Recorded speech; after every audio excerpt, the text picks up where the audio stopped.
and then maybe something's wrong with me. I got more tangents than I got hacks today. Hey, and welcome to the Hackaday podcast. I'm Elliot Williams, editor-in-chief of Hackaday.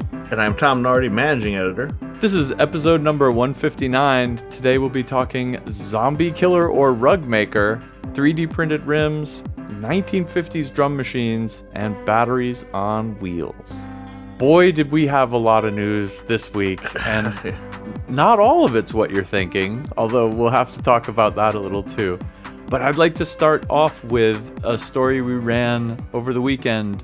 Greedy receivers. FCC considers regulating receivers after altimeter showdown.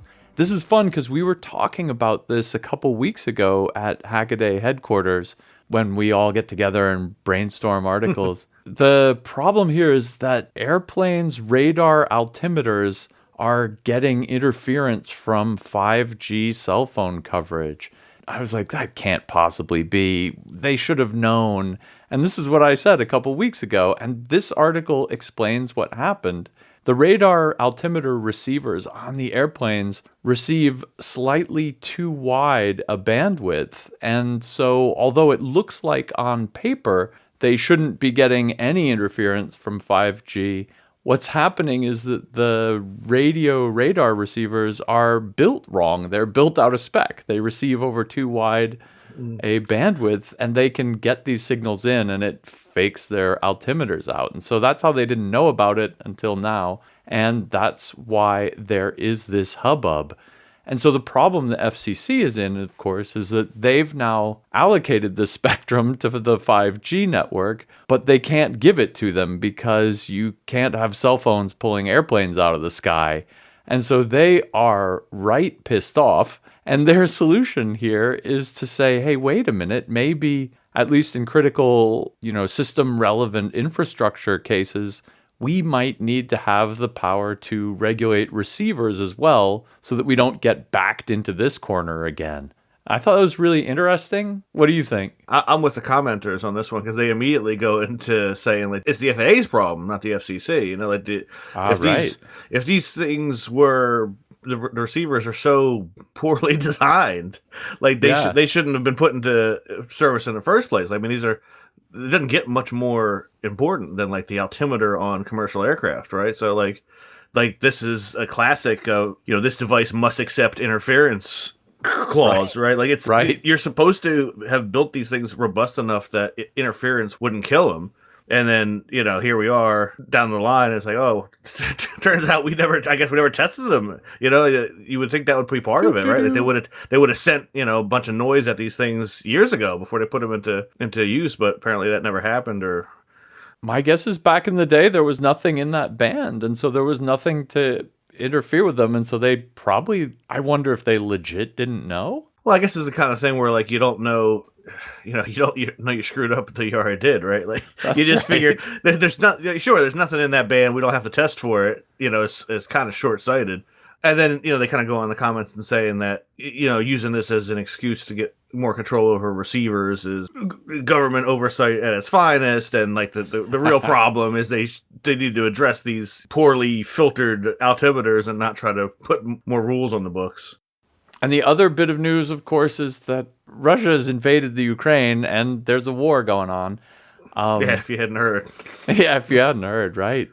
What I think will go down in the history books on this is that this is kind of the first war that's being fought simultaneously with a cyber war. And that's where it kind of comes more into Hackaday territory. And Adam Zaloof wrote a great think piece about this, The Invisible Battlefields of the Russia-Ukraine War.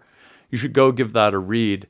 It's really crazy, this new kind of combination of the participants in the war trying to, cyber each other. Like the Russians put out worms that were aimed at destroying the Ukraine's banking infrastructure the day before they rolled in with tanks. So they were like, we're going to confuse the crap out of you, and then we're going to come rolling in with the hardware, which is really interesting. But then there's this whole other aspect of how everyone, including the civilians, is so well networked that we're just seeing it from a totally different angle. Right.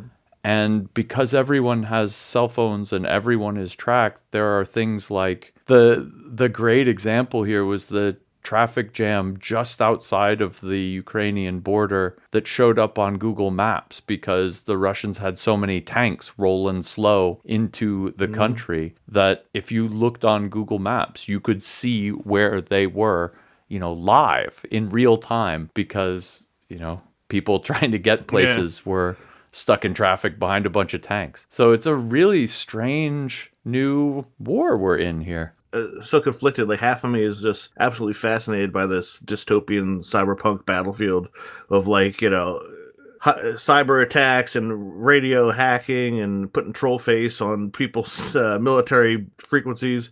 But then, the reality is that kids' schools are getting blown up and stuff. It's a terrible, terrible thing going on.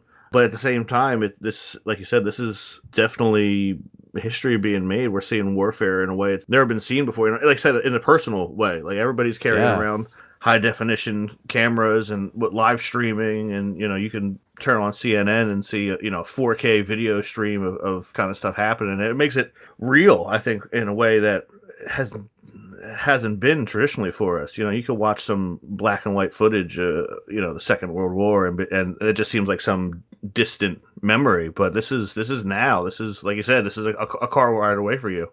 So yeah, it's a terrible thing, but it's impossible not to be fascinated by all the new elements that are coming in, whether social networking and just the global village that the internet makes now. When you bring up like the old World War II footage, that was, of course, all filmed by Army cameramen. Sure. By military cameramen whose job it was to present the war. That might be a kind of slanted take on things. Right. Absolutely. But, you also get a slanted take on it coming out of individuals because, so they're, also kind of biased reporters. But the fact that they're just reporting what's actually happening all the time without any kind of overlay or censoring things is really interesting and very new here. And I think I agree with you that it can at times be absolutely horrific, but at the same time, I don't know, it gives us a better view into what's actually going on. Yeah, I mean, humanity has proven time and time again they're not great at avoiding the mistakes of the past, but I really hope that everything we're seeing here keeps this from happening again. Like now that more people see the reality of this and that war is not this fun thing you read about in a history class. Right. Hopefully, we never see this at this scale again. This is a journey into sound. What's that sound? What's that sound? Well, let's completely change gears and do something entirely pleasant, and that is the What's That Sound drawing from last week's What's That Sound contest. Tom, did you get a chance to listen to this one?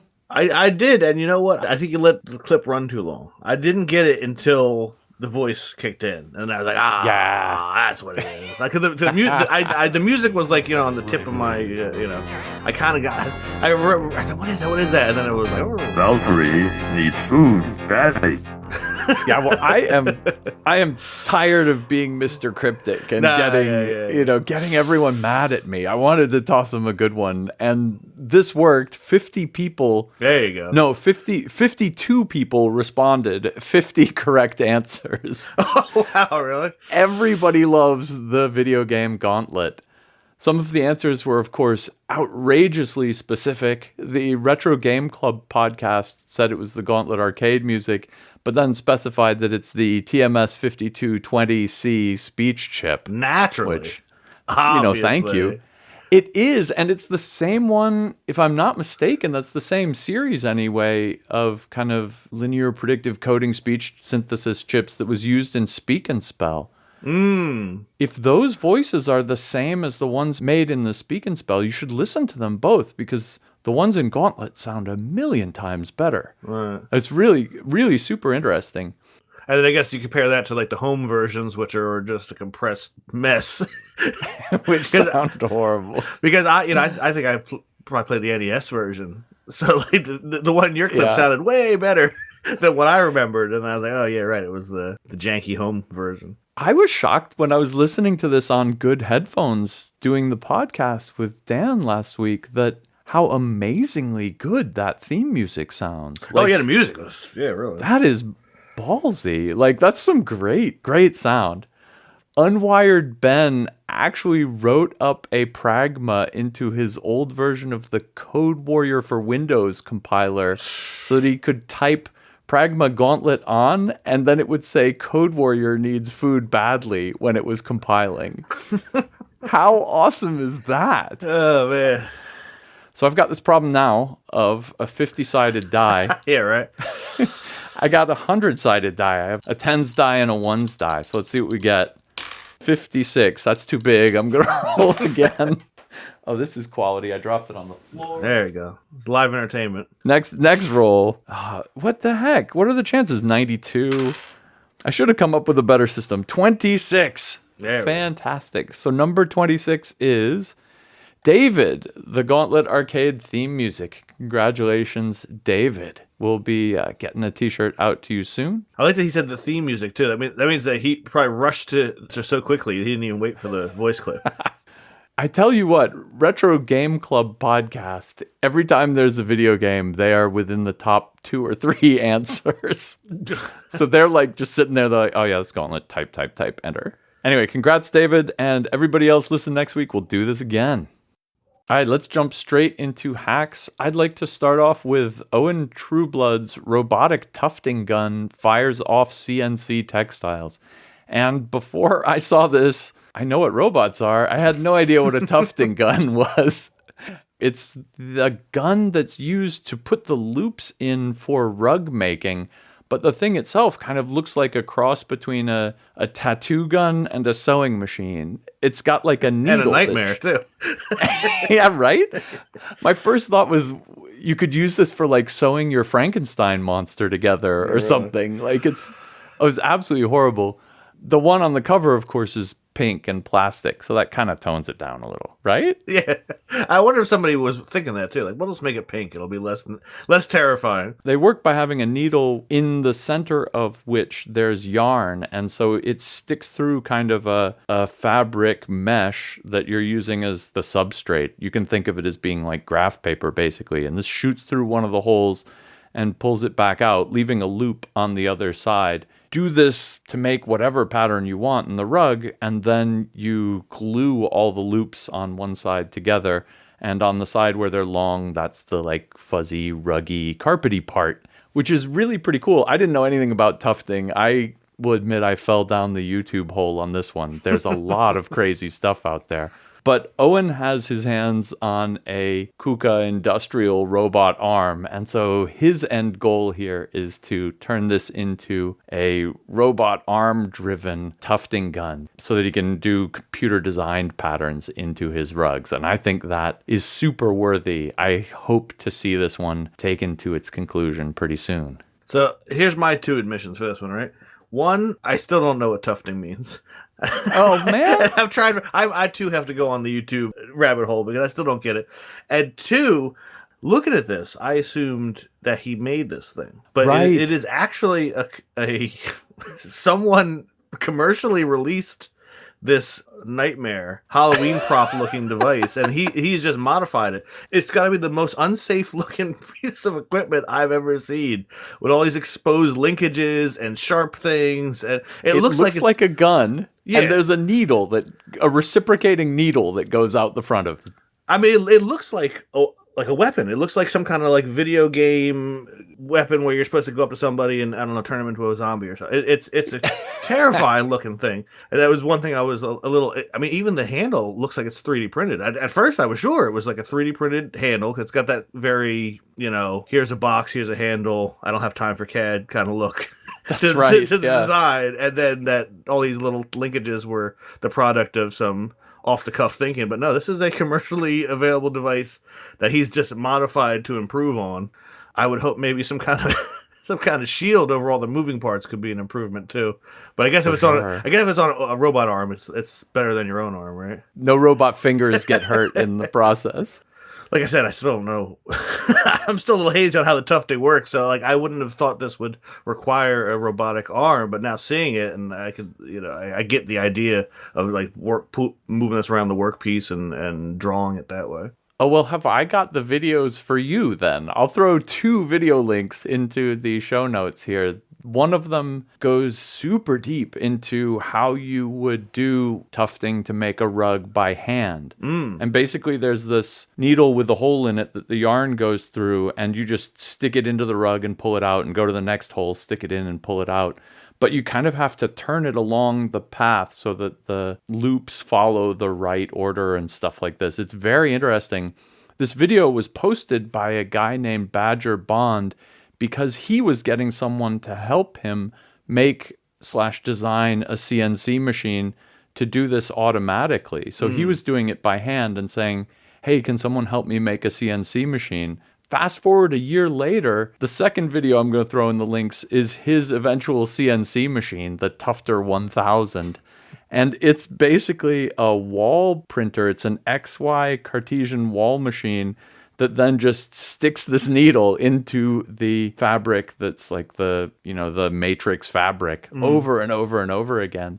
And it is absolutely fantastic. If you look at these, don't go look down the side, because it turns out that YouTube is just chock full of people making custom rugs and tufting projects left, right, and center. And if you think this gun is like a one-off ad hoc thing, I think it looks so cheap because you can get these for a song delivered from China. And there's a whole crazy bunch of people out there making their own rugs. And I think a Jolly Rancher rug would look perfect on my floor.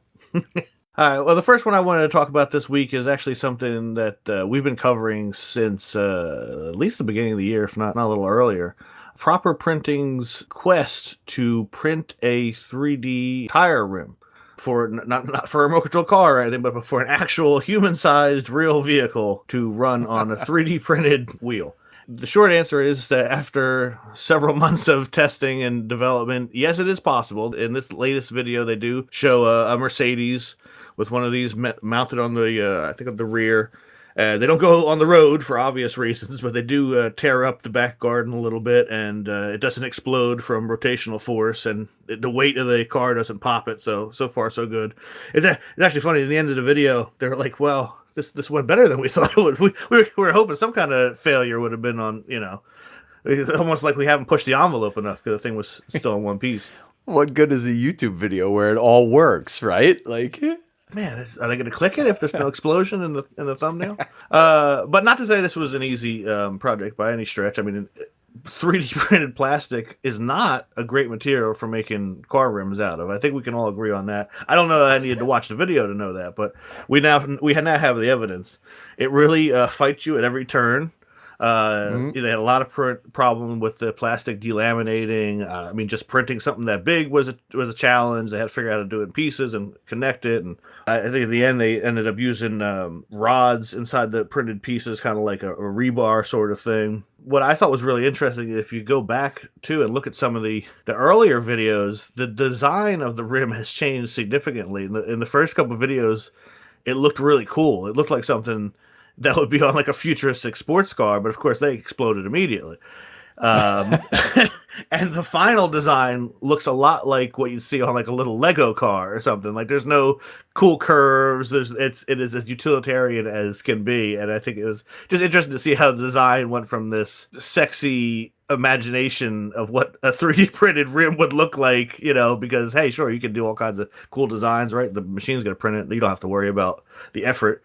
To just make it round and put a lot of bolts into it and let's hope for the best. To something that actually worked. I mean, but that's how it goes, right? You get the concept vehicle, and then you get the one that's actually on the car lot, and it's like, wait a minute, this doesn't look anything like what was on that poster.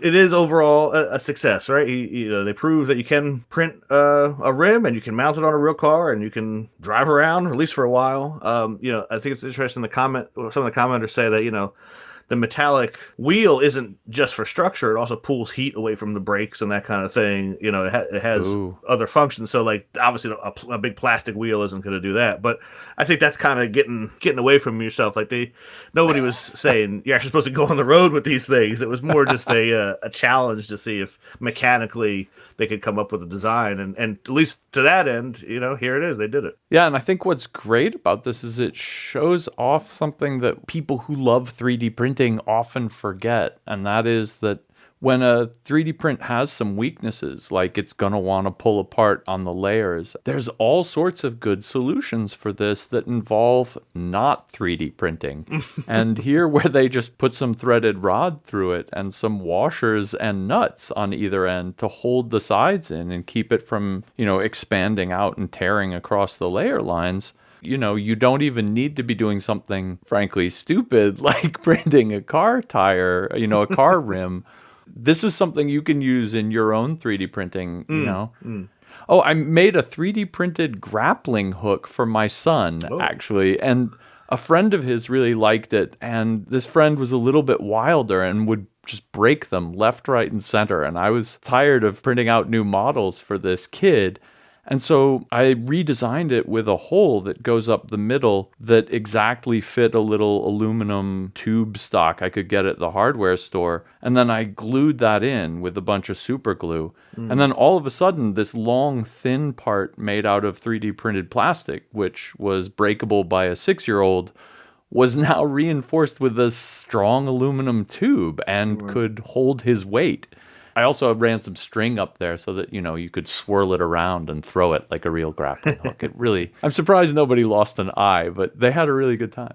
This general point, and this is what you see in this vid too, is that there's all sorts of places where you can work around the weaknesses of your 3D prints easily by just adding a little bit of, you know, a metal rod here or a screw thread there. Yeah, no, you're right. It's an excellent lesson because there is very few things that 3D printed plastic is really an ideal construction method for. You know, like it's great for little desk decorations and the occasional prototype, but any kind of serious thing, yeah, you want metal, you want some kind of reinforcement. So yeah, it is a good reminder that there certainly is limits to hot extruded plastic, and there's a reason we make things out of metal. You know, so you know, don't get so tied up in your design that you can't see you're barking up the wrong tree, right? My next hack is Look Mom No Computer with a video. Antique Beatbox showcases 1950s engineering prowess. This is an entry from Look Mom No Computer's Museum of Useless Devices, or whatever it's called. It's the world's first drum machine. It's the Wurlitzer Sideman from 1958. And this is a kind of mechanical drum machine that originally was meant to go alongside your Wurlitzer organ. So when you were playing your, like, I don't know what kind of organ pieces at home that needed a little drum accompaniment, you could just press the buttons on this. But this is a fantastic machine because you have to imagine trying to build a drum machine before transistors, before, you know, in kind of the mechanical era.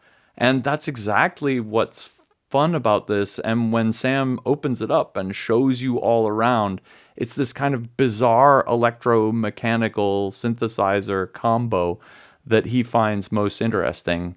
And you probably will too, so you should check out the video. The thing that I really loved is there's a very clever slip kind of disc wheel mechanism that lets it run at different tempos. They didn't have a good way to make an electrically variable speed motor back in the day. And so they've got this big disc and then a little wheel that drives the big disc at like 90 degrees. So you imagine like a car tire rolling on a big disc. And they change the speed by sliding that car tire more in toward the center of the big disc, which makes the big disc turn a lot faster, or more out to the outside of the big disc, which makes it turn slower. And there's just all of these kind of clever mechanical gizmos inside it. And the video is worth watching even if you don't care about musical instruments, although as a crazy drum machine, it's pretty cool too. I mean, I like his tagline for the video. It's all weird mechanisms and vacuum tubes. I mean, that's pretty much the best way Bingo. to describe it, right? It is a box of weird mechanisms and vacuum tubes. It's gorgeous in there, but it's almost alien, in the way it's put together and done. It's amazing to think of how much things have changed from when this was built to today. You almost the one little picture that Ryan put the caption on there says, "Can you spot the early circuit sculpture?" Because like a lot of this we would assume now, if you were doing it this way, it must be because there's some artistic reason for all these little point to point connections and stuff. But it was just I guess the state of the art back then. They were just trying to solder stuff together. They were just trying to get it to work. Like, this is not art. This is Monday morning. We're trying to get this thing together. But that's right. Yeah. Now it looks like some crazy. Like there's a statement. Is there a statement to be made here? No, it's just a statement. We just need this to work. Even if the musical aspect is lost on you, it is really just cool to see how things were done. I mean, the craftsmanship that went into stuff, all the little looms on the wires. It's unbelievable that they made these things and sold them at a profit. Yeah, right. It's a very different world now. I guess I didn't even say how the sequencer / drum machine part itself works. There's a spinning arm that has a bunch of contacts on it, and it makes contacts with a bunch of metal plates that go around this circle. And so, it'll have a strip here, a strip here, a strip here. And when the spinning arm makes contact with it, that'll fire off the bass drum or the snare drum. And then what's really cool about this, and this is where the tubes come in, is how the sounds are all made. I guess they're synthesized, but using tubes to make the synthesized voices. I was looking for a circuit to share with y'all, but I couldn't find one. But just from hearing them, I can tell that they're probably kind of resonant filter circuits that are just on the edge of self-oscillating. And so every time this thing goes around, it puts a click on it. And this is exactly the trick that I used in Silicon in my Logic Noise filters and drums setup, like back in 2015. I mean, I didn't invent the idea either. I ripped it off somebody in the 70s who ripped it off these guys in the 60s. So who knows, right? But these kind of tuned filters rung to make drum noises are absolutely lovely. It's really fun to see the super early precursor tube version of the same thing. And then I also really like this idea because recurring patterns and circles are kind of the same thing. I really like that it physically embodies this in the spinning slip ring of contacts mechanism. And if you want to see two other crazy early synthesizers that did this, there's a device called the Rhythmicon, actually made by Leon Theremin from the 1930s. I'll throw a link to that in the show notes. You should check that out. It basically has got a light on one side and a light sensor on the other, and they drill a bunch of holes in the disc, and you can move the light sensors up and down so it plays different pitches. But then there's all sorts of other crazy variations you can make on this. At the time, they were running it slow enough that it would do rhythmic patterns and fast enough that it would do pitches, and it was blowing people's minds in the 1930s as they were kind of mixing these two worlds. And the other thing you absolutely have to check out, and this cost me about an hour and a half today, is that this reminded me of Raymond Scott's Circle Machine, which came out at just about the same time as the Wurlitzer Sideman and is probably the world's first synthesizer sequencer. And nobody really knows how it worked. There are some pictures of it. I'll throw in a link for someone who was trying to recreate it. Raymond Scott was an eccentric early electronic music pioneer, madman, and jazz band leader. Believe it or not, you've heard some of his music. I'm probably playing it in the background right now. You probably associate it with Bugs Bunny or something. But he also invented some crazy early electronic musical instruments. So, super synthesizer geeks, links in the show notes. Yeah, we said you didn't have to have an appreciation of weirdo musical gear, but maybe that was a lie. It surely helps. So going from one vintage piece of hardware to another, I really was interested in seeing Jonathan Wild's ongoing project to recreate the German World War II Fliegerfaust, which I believe Elliot can check my translation means plain fist in the Flying English. fist. Flying fist or something like that. So the idea with this, this was one of those desperation weapons that they put out towards the end of the war, and the idea was when a attacking Allied plane was, ready to drop a bomb on you, you would pull out this portable rocket launcher and shoot it directly at them at point blank range. Not necessarily a suicide weapon because there was at least a chance you survive, but it gave you a fighting chance in what would otherwise be, a game over scenario. Now, the interesting thing was during the war, they ordered thousands and thousands of these things, but they never had a chance to make them. And there are conflicting reports about how many even exist. I looked into this a little bit, and there's a couple twisted pieces of metal that on display that, there's a little sign under it that says this is a Fliegerfaust, but, that's all that's left because they were almost all destroyed of the, supposedly 100 or few or so that were made. Long story short, no one has ever seen one intact, functioning, much less fired one. So Jonathan took it upon himself to look up all the documentation that was on there, all the blueprints, and build one for the first time. He's also writing a book on the process, which I think is going to be really fascinating. I'd like to check that out when it finally comes out. But, in the meantime, he's done a YouTube video of this thing actually being fired. They're meant to be cheap and quickly manufactured, so there's no guidance or anything. The rockets, my understanding, were basically like 20 millimeter aircraft rounds that they just stuck these little rocket engines on the back. So like they didn't have to come up with a new projectile or anything. These are duds that he's shooting, as you might imagine. But he did recreate what they would have looked like from the blueprints, and it's a 9-barrel kind of, looks sort of like a Gatling gun, but the barrels are literally just smooth pipes. There's no rifling, there's nothing like that, and the rockets don't have any fins. What actually spins them is the 4 exhaust ports on the back are angled, so it kind of spins like a football a little bit while it goes through the air.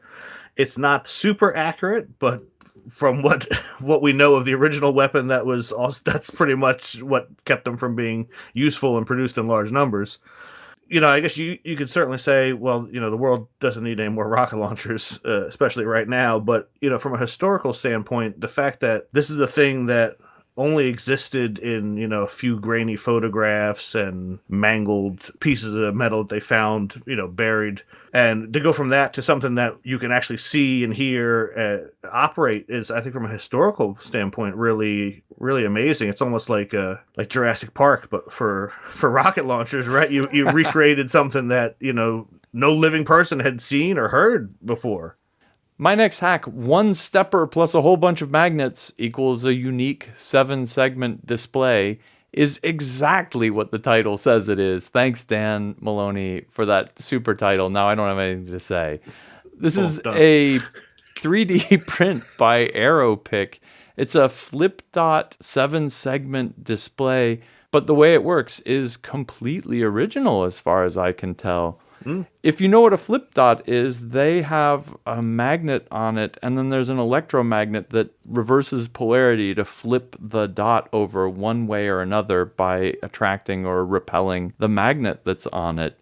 Here, instead of electromagnets pushing magnets, AeroPic's design has actual other magnets pushing the magnets. And so it's got 2 regular magnets that push against each other and flip the digits over. The cool thing he does then is embed these magnets into a gear wheel.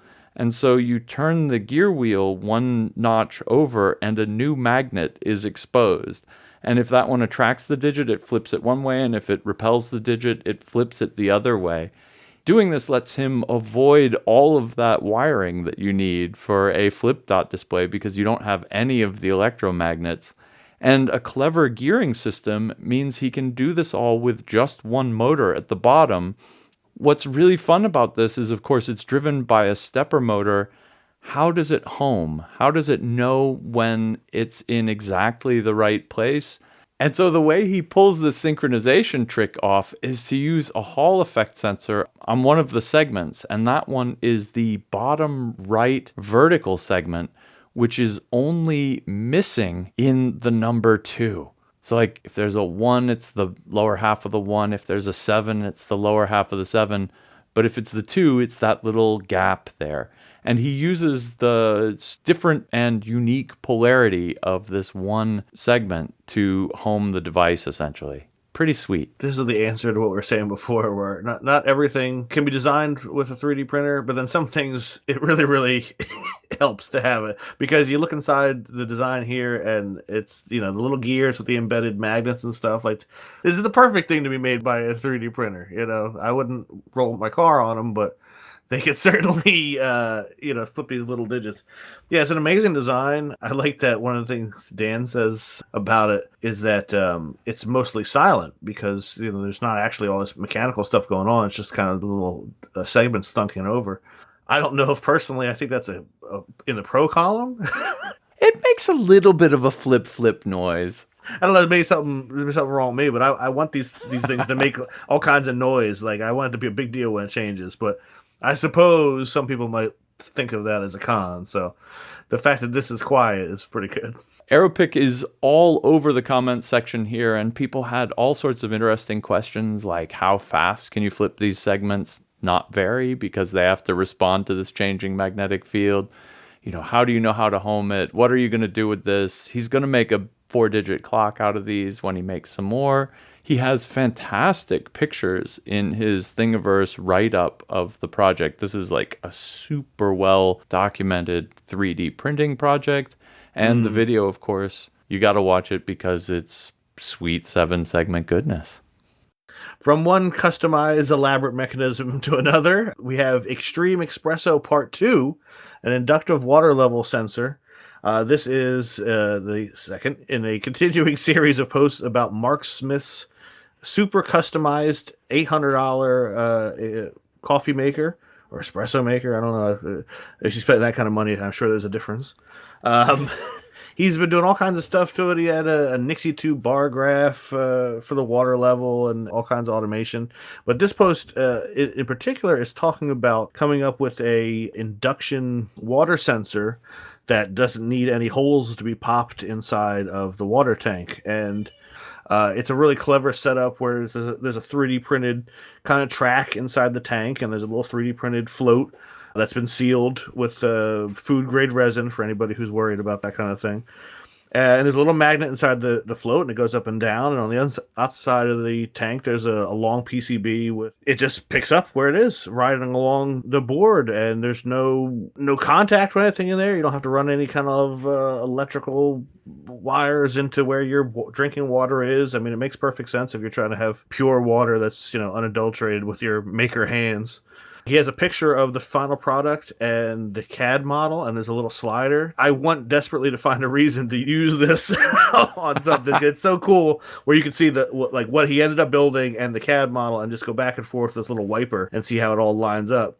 But no, it's fantastic documentation. The build quality is just superb. I mean, he does heat set inserts in the plastic, and of course, the custom PCB. I mean, it's really.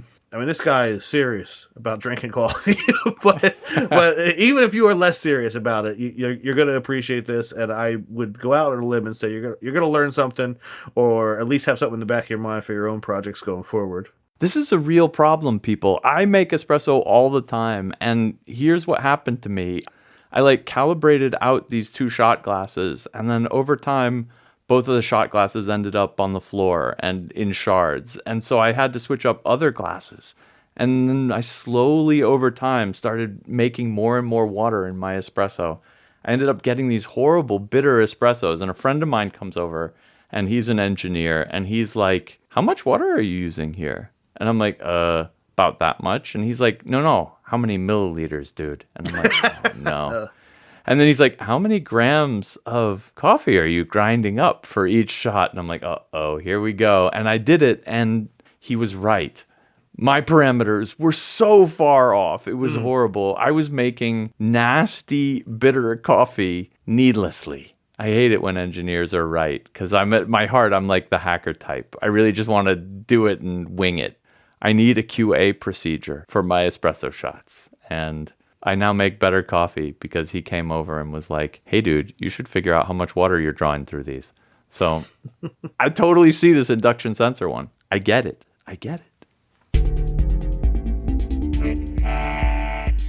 I'll start off my quick hacks this week with New Mind's video. There's more in a cardboard box than what goes in the cardboard box, and that is namely the cardboard itself. You may think you know cardboard, but it's actually called corrugated fiberboard, and you're going to learn everything about it if you watch this video, from which different flute types there are to what exactly a pre-glued auto bottom with RSC top flaps style box is. Next up, Ben has made a variable capacitor for not a lot. This is an incredibly simple design. It's the old school air variable capacitor. I guess it's air and FR4. It's two pieces of copper-clad board that slide across each other, but he's got a couple 3D printed parts that turn it into a threaded rod driven slider for superfine control. This was a let's see what I can do with what's in my junk box hack, and it comes out very successfully. And last up, from the Department of What the Heck, Professor Jeff Moore of the University of Utah, The Hunt for the Voice of Utah's Arches. Jeff is a geology professor who has attached seismographs to a bunch of the arches in and around Moab, Utah. There are these beautiful, Arches National Park and Canyonlands. It's fantastic out there. You should go visit. He's attached seismographs to these things and is playing the vibrational sounds they make in the wind sped up 25 times. It's kind of outer worldly, it's kind of spacey, but it's also seismography. Well, my first quick hack of the week is updated 3D printed tank gets better drivetrain and controls. This is the latest update in a long-running series from Ivan Miranda to make adult-size 3D printed vehicles. It kind of plays into what we were talking about before about 3D printing maybe not being my first choice for a lot of these projects, but clearly Ivan does not agree, and his supersized 3D printer that lets him build man-sized tanks is proof positive that at least if you don't want to go too fast, you can make a ride-on vehicle out of nothing but extruded plastic and some screws. Next up is Daft Punk Word Clock Goes Stronger and Faster. This one comes from Ben Comby, and at the end of the day, this is pretty much just a software project because he wrote up some CircuitPython code for a Adafruit Pi badge that plays Daft Punk's Harder, Faster, Better, Stronger with a little light show. But it's just a cool example of how quickly you can get something together with CircuitPython in a practical way. So if you've been looking at that and wanted a good example to get started with, you could do worse than following this. And as a added bonus, the badge that he's running it on, he says he actually got from his last trip to SuperCon. So there you go. SuperCon is the gift that keeps on giving. And finally, Nintendo Switch runs Vita software with Vita to HOS. This is a software project from Xerpi. The best way to explain this, maybe for at least the Linux users in the audience, is like the Wine project. It allows running software from the same hardware architecture on a different software environment. PlayStation Vita and the Nintendo Switch are both ARM, and they're close enough versions that the actual binaries are compatible. The software just needs to give it different system calls and that sort of thing. So by creating a fictitious Vita environment on the Switch, in theory, you could run Vita games and software.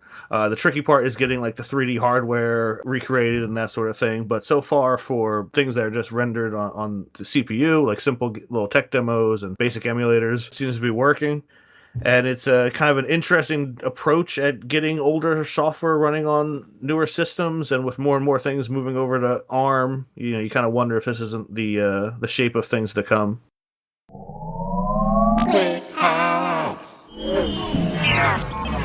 And that brings us to the can't miss articles. These are long form articles written by our fantastic Hackaday writers. And this week I'll pick Maya Posh's Grid Batteries on Wheels, the Complicated Logistics of Vehicle Grid Integration.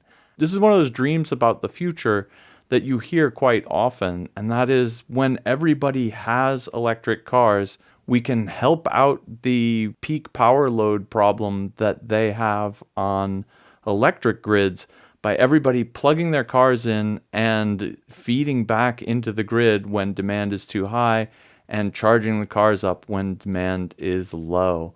Maya's article here is basically a survey of a bunch of academic papers where they look into this and they look at how likely this is to work and if it makes sense for a car owner to plug their car in to feed back into the grid. And unfortunately, the short answer for a lot of that is no, it doesn't, because you'd have to leave your car connected so much of the time you can't really drive it around. And at that point, if you want to have a big battery pack that's connected to the power grid, maybe you should just have a big battery pack connected to the power grid. It'll be more economically efficient, and then you've still got a car you can drive around in. And that, I think, is kind of the real crux of the sticking point here, is that people want their cars to be always charged, and they want them to be able to be driven around and unplugged whenever they want. And that is at odds with having the car be kind of a reliable battery that's always on the grid, ready to feed back into it. Although it's interesting, we've seen new versions of this, like electric cars as grid backup, all over the place. And I know we saw some of this in the Texas power outage from 2 winters ago, where people who had some of the electric hybrid vehicles that could backfeed into the power grid, when their power went out, they would plug in their F-150, fire it up in the garage, and run their house off of its inverter. That's actually a neat idea. And the other thing that's kind of fun that comes out of this article is that although it might not make sense to feed the energy from the batteries back into the grid, if you can code the cars so that they can reduce their charging during peak load times, you can actually get a lot of the desirable load smoothing simply by not charging them at that time rather than by feeding back into the grid. And that is probably the wave of the future. I'm actually a little bit scared, and Maya hints at it in the article, about what happens when everybody gets home at the same time. It's 6 p.m., everybody gets home and plugs their cars all in, at the same time. Do you get this like Super Bowl flushing the toilets during halftime effect where like sewers everywhere are overrun? Do you get the same effect as everyone plugs their cars in? And so a little smart charging here could go a long way, especially since, if you're charging your car overnight and you're not going to go back out for 10 hours, you don't care exactly when your car is charging during this 10 hours, just as long as it's ready to go in the morning when you need to go off to work. Grid storage that stops working from 9 to 5 Monday to Friday is not great, right? So if it only works when your car is home, then that's kind of a problem. And she even mentions that, okay, you can make the argument that maybe your workplace has a charger, but they're probably not going to have one of these two-way chargers that it'll be compatible with this technology, let alone are you going to take the time to plug it in, or are you just going to, run in and get to work? We're already talking about like a hypothetical situation anyway, where everybody has electric vehicles. I wonder if they kind of took into account that they figured a lot of people will be working from home more in the future too. So, maybe not only do we all have electric cars, but we spend a lot more time with our cars plugged in, available to feed the beast. Yeah, well, that's true, maybe. Yeah, but no, I mean, it's interesting concept. I mean, and it's a very hot idea. Behind the scenes, there another example of this. GM just announced a partnership with one of the West Coast energy companies the day this post came out, and we're like, if it had come out a little bit earlier, we could have worked it in as an example. But there's obviously a lot of interest from the car manufacturers. I mean, it sounds great, right? But the posts like this kind of show that the practicality might not be there. But I do agree with you about from a personal standpoint, being able to power your own house in an emergency. I think even Ford might have used that in the commercials for the new electric F-150. Like they're putting that as like a selling point. If you need power in an emergency, there it is sitting in the garage, and it just so happens to have a cabin you can sit in and lights that you can use. The idea is sound on the small scale, but it just doesn't seem like it scales well. In principle, there's all these batteries out there rolling around, and you would say to yourself, it's going to be free to connect them up to the grid. But it's not free to connect them up to the grid because you have to have these two-way chargers, Right. and they have to be managed, and they have to be probably inspected. God only knows. So they're expensive to install. And yeah, you may have batteries everywhere, but you also need to have these two-way charger plugs everywhere, like at work where your car spends Right. who knows what percentage of its time, or at the mall, or So my can't miss article this week is Ion Thrusters, not just for TIE Fighters anymore, by Lewin Day. Lewin writes a lot of our engine-powered hacks, but this one is a engine of another type, right? Not the usual ones he does. This is talking about a technology that sounds a lot like sci-fi, but it is a real thing. Ion engines are not just from Star Wars. And I think he was very wise to start this one off with an explanation of, how rocket engines are compared in terms of their efficiency. There's not a easy miles per gallon that you can point at when you're flying through space. So he takes the time to actually break down how that works, how the specific impulse is measured, and it's not super intuitive because it's measured in Newton seconds and then divided by newtons. So it's expressed in seconds. So he gives the example that the solid boosters on the shuttle had an impulse of 250 seconds. Like, what does that mean? It's, but what it means is less important than comparing it to the other ones, because then when you compare that to an ion thruster, they have specific impulse in thousands of seconds. The actual breakdown of what it means is less important than being able to, quantify, two different kind of engines. So, he talks about how, those big, powerful rocket engines that we kind of think about as, traditional roaring off the pad, they're super powerful. They have to be to get the thing off the ground, but they are, in the grand scheme of things, extremely fuel inefficient. Whereas these ion engines have a very tiny amount of thrust. They could never get something off the ground here on Earth, but when you're up in space, that tiny amount of thrust multiplied over hours or days, sometimes they'll hold these things on. That builds up, and all of a sudden you're well on your way to, another star. Right now, usually ion thrusters are used for like station keeping for satellites and that sort of thing. But as the technology is developing, there's a lot of promise for, interplanetary use. There's theories about using this for like Mars trips, using it maybe for keeping the space station. Plenty of issues with keeping the space station up as it is right now, but there has been talk about using an ion engine on the space station to greatly reduce the amount of propellant they have to burn to keep that in orbit.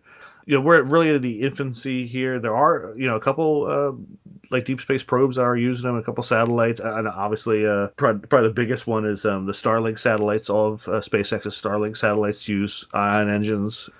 It's not just science fiction, it's becoming a reality. And as they are developed further and we, can get things into space cheaper and faster, it's definitely going to be a big game changer compared to what we have now. Like you mentioned, traditional rocket engines, they get really hot and then they spit their stuff out the backside, and throwing the stuff away is what makes your rocket move forward, right? You throw it out the back and that pushes you forward. But a whole bunch of this combustion energy is used in making the heat that does the throwing of the stuff out the back. And that's kind of where the lack of efficiency comes from. Whereas with these ion ones, it's all electricity, right? They make some gas into a plasma and then they attract the plasma out the back and they, shoot it out the back that way. But it's got a couple gains because it's more efficient because there's not all this wasted energy making stuff super hot and making it explodey. Captures the energy a little bit better, but then at the same time, it also uses basically xenon, which is, a gas, which is pretty easy to carry around, and electricity, which is then pretty easy to get if you've got a whole bunch of really big solar panels.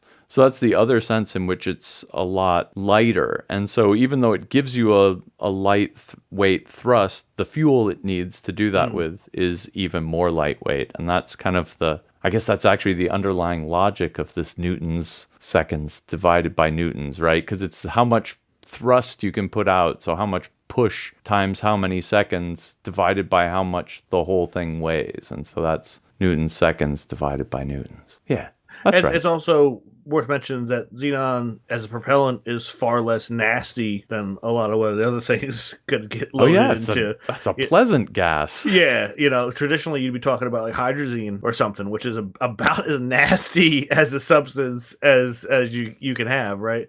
So, I mean, just getting that out of the equation is an advantage in terms of handling these things. You look at like the Starlink, they're packing like 60, I think, the satellites per launch, and every one of them has a little tank of gas. And if every one of those things had a nasty chemical tank of gas, that's much harder to deal with them. And if there's any kind of disaster on the ground where they blow up and their gas gets sent out there, as we start sending more and more stuff up there, not sending poisonous gas is going to have its own advantage, right? You could even argue probably if all things were considered equal, in terms of like efficiency and stuff, it would just better to not use the nasty poison if we can help it.